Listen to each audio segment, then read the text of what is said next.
Doctor Miguel Díaz, lo saludamos. Recién estábamos preguntándonos por lo que sucedía en las clínicas privadas y hablaban de repunte de testeos de manera particular y también de consultas en la guardia. ¿Esto pasa también en los hospitales públicos? ¿Qué tal? ¿Cómo le va? ¿Cómo le va, doctor? Buenas noches, ¿cómo están ustedes?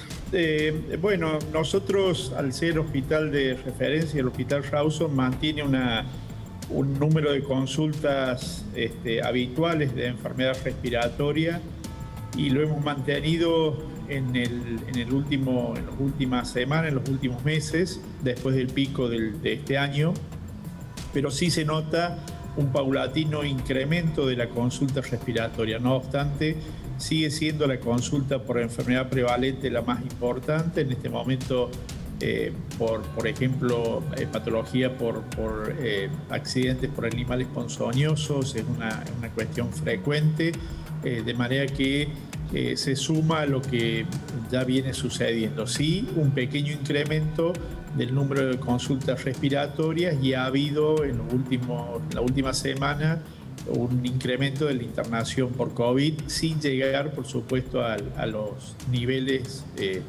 del prepico del 2021, ¿no? Doctor, los especialistas van conociendo paso a paso lo que implica esta nueva variante Omicron, es decir, se la está estudiando sobre la marcha. ¿Es cierto que está afectando en este caso a la parte alta del sistema respiratorio? Es decir, no como eran las variantes anteriores que afectaba pulmones y demás. ¿Eso está como confirmado o ustedes conocen algo sobre esto? Los pocos casos que hay acá en Córdoba, más allá de que es un brote importante, prácticamente no han necesitado consulta hospitalaria. Todo ha sido manejo prehospitalario, manejo telefónico del Ministerio de Salud. Pero creo yo que hay que ser muy cauto con esto.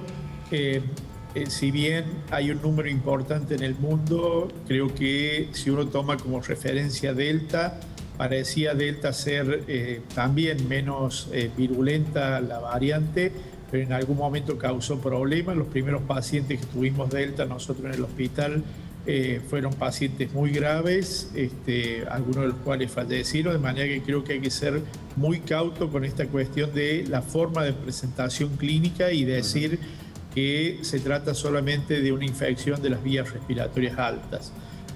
Ya hay un muerto de ayer o antes de ayer en Reino Unido, de manera que creo que hay que estudiar bien la presentación, hay que analizar bien cómo se van presentando los casos y hacer un estudio serio, retrospectivo y prospectivo en base a la presentación clínica y sacar conclusiones en base a esto, ¿no? Doctor, las mayores aperturas, flexibilizaciones están empezando en este momento. Fiestas de fin de año, bueno, Navidad, Año Nuevo, las celebraciones de los distintos colegios. Viajes. Ahora se vienen las vacaciones también, de distintas provincias nos van a venir a visitar. Es decir, el mayor movimiento comienza en esta época donde se ve un incremento de los casos de COVID. ¿Qué puede suceder de acá a un mes y medio?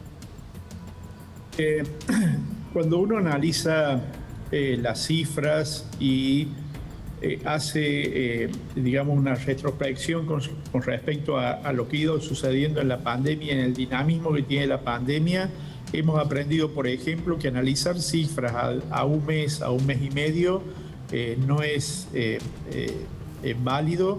Las cifras se tienen que analizar semanalmente, semana a semana. En este momento ustedes mostraban un gráfico de cómo aumentó la prevalencia cada 100.000 habitantes. Y ese es un dato muy importante a tener en cuenta. Y esto se debe analizar semanalmente.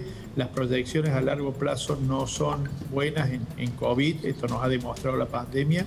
Y creo que semanalmente hay que ver y determinar en base a los números las medidas a seguir. Sí creo que la importante movilización que ha ocurrido durante el últimos 2 meses, la falta de prevención, son elementos aliados de la propagación de la pandemia y de estas variantes, ¿no?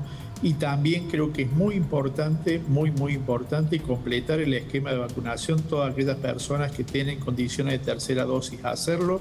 Los que no se hayan vacunado se deben vacunar. Y aquellas personas que tienen una sola dosis, completar el esquema de vacunación, al menos con otra dosis más. Distanciamiento, el uso del barbijo es muy importante.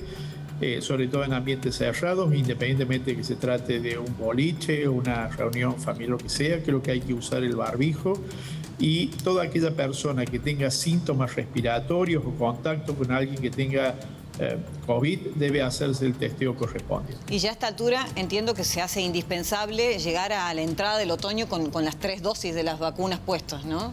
Toda la Argentina. Exacto, toda persona que ya tenga más de 5 meses de la segunda dosis debe aplicarse la tercera dosis. Es una indicación, creo que es muy importante esto, no solamente que cada persona se cuide, sino que cuidar a las otras personas, evitar la transmisión, ¿no? Doctor, como siempre, muchas gracias. Muchas gracias. Gracias a ustedes, que tengan buenas noches.